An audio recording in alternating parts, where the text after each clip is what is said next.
Hello everyone. In our recent video, we had studied that what are unit shells, what are lattice, crystal lattice and what are lattice point. अब हम देखते हैं उन्हीं unit cells के बारे में और टाइप्स ऑफ यूनिट शेल्स के बारे में। तो सबसे पहले मैं एक बार बेसिकल जो रिप्रेजेंटेशन है यूनिट शेल की वो रिकॉल करा देती हूँ। That unit cells are the smallest possible portion और part of crystal lattice which repeats itself in different direction of the lattice is called the unit cell. Unit cell किसी भी crystal lattice का वो smallest portion या वो smallest हिस्सा होता है जिसको हम किसी भी डायरेक्शन में रिपीट करें तो वो क्रिस्टल लैटिस की फॉर्मेशन करे। डायग्राम में इट इज़ विजिबल दैट जो हमने यूनिट शेल ली हुई है वो एक बेसिक क्यूबिक यूनिट शेल है जिसको हम फर्दर रिपीट करें तो वो एक नई क्रिस्टल लैटिस की फॉर्मेशन करेगी। अब देखते हैं टाइप ऑफ यूनिट शेल के बारे में। Unit cell generally are of two types, दो टाइप्स की होती है। First one is primitive unit cells and the second one is non primitive unit cell. तो सबसे पहले प्रिमिटिव शेल्स के बारे में देखते हैं। प्रिमिटिव यूनिट शेल्स क्या होती है? ये वो यूनिट शेल्स होती हैं जिनमें constituent particle that may B atom, ion और मॉलिक्यूल, वो कुछ भी हो सकता है, वो सिर्फ और सिर्फ लैटिस के कॉर्नर पर प्रेजेंट हो, उसको बोला जाता है प्रिमिटिव यूनिट शेल। उन यूनिट शेल्स के टाइप को रिप्रेजेंट किया जाता है प्रिमिटिव वर्ड से, उनको प्रिमिटिव यूनिट शेल्स बोलते हैं। जैसा कि हम डायग्राम में देख सकते हैं, हमने एक वही बेसिक क्यूबिक यूनिट शेल ले ली जिसमें जो रेड बॉल्स हैं वो एटम्स को रिप्रेजेंट कर रहे हैं जो सिर्फ और सिर्फ कॉर्नर्स पर अवेलेबल हैं। तो इसका मतलब वो किस कैटेगरी में चला गया? ये प्रिमिटिव यूनिट शेल्स की कैटेगरी में। The next one is are non primitive unit cell. Non primitive unit cells को सेंटर्ड यूनिट शेल भी बोला जाता है। इन यूनिट शेल्स के अकॉर्डिंग वो यूनिट शेल इनमें कैटेगराइज होती हैं जिनमें कंस्टिट्यूएंट पार्टिकल कॉर्नर्स के साथ साथ उस लैटिस की किसी और पोजीशन पर भी अवेलेबल हो, कोई और पोजीशन भी उनके द्वारा ऑक्यूपाई करी गई हो। That may be centre of the unit cell, that may be centre of face of unit cell. वो किसी भी जगह पर, किसी भी सेंटर पर वो प्रेजेंट हो सकती हैं। उन यूनिट शेल्स को बोला जाता है नॉन प्रिमिटिव यूनिट शेल या फिर सेंटर्ड यूनिट शेल। जैसा कि डायग्राम में विजिबल है, the red balls are atoms.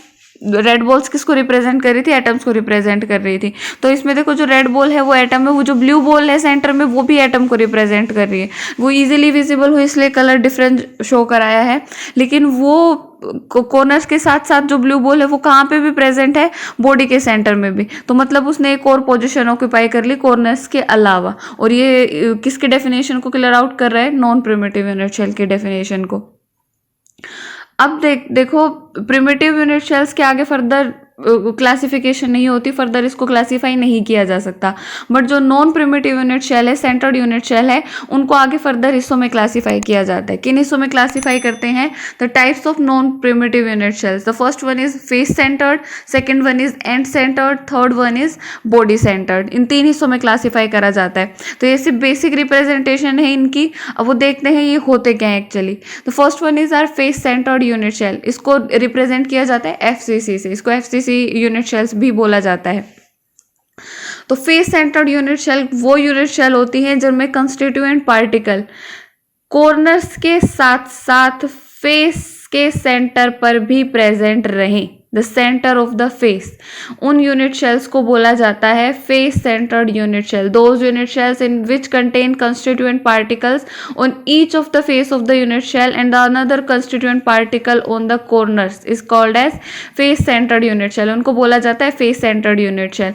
अब देखो इसमें होता क्या है, हमने डायग्राम में देखा the red and blue balls represent atoms. तो रेड बॉल्स है वो किस पे प्रेजेंट है? कॉर्नर्स पे प्रेजेंट है। And the blue balls which are shown here are present on the centre of the face. जो क्यूब के फेस होते हैं, जो 6 फेस होते हैं, the sides, top, bottom and front, back, उन सब के सेंटर में भी एटम प्रेजेंट रहता है। उनको बोला जाता है face centred unit shell.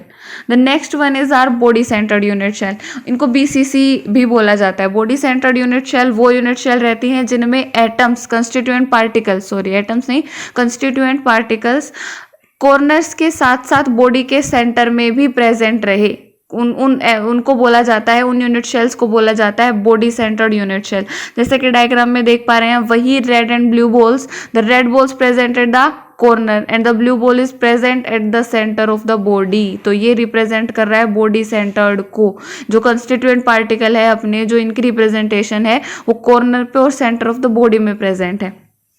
Moving to our third unit cell, end centred unit cell. End centred unit cell वो यूनिट शेल रहती हैं जिनमें कंस्टिट्यूएंट पार्टिकल कॉर्नर के साथ साथ कोई भी दो ऑपोजिट फेस पे प्रेजेंट हो, कोई भी दो ऑपोजिट सेंटर पे प्रेजेंट हो, उनको बोला जाता है एंड सेंटर्ड यूनिट शेल।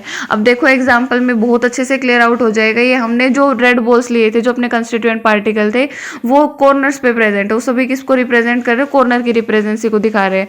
और जो अपनी ब्लू बॉल्स हैं वो दो ऑपोजिट है, the top face and the bottom face. जो क्यूब होती है, जो बेसिक रिप्रेजेंटेशन होती है यूनिट शेल की, जो बेसिक यूनिट शेल है क्यूबिक यूनिट शेल, उसके एक फेस तो है उसका bottom and the another face is top. उनके सेंटर में जो प्रेजेंट है ब्लू बॉल्स। तो ये जो कॉम्बिनेशन है ये एंड सेंटर्ड यूनिट शेल को रिप्रेजेंट करता है, जिसमें वो यूनिट शेल जिसमें कंस्टिट्यूएंट पार्टिकल कॉर्नर के साथ साथ किसी दो ऑपोजिट फेस के सेंटर पर भी प्रेजेंट हो, उनको बोला जाता है एंड सेंटर्ड यूनिट शेल।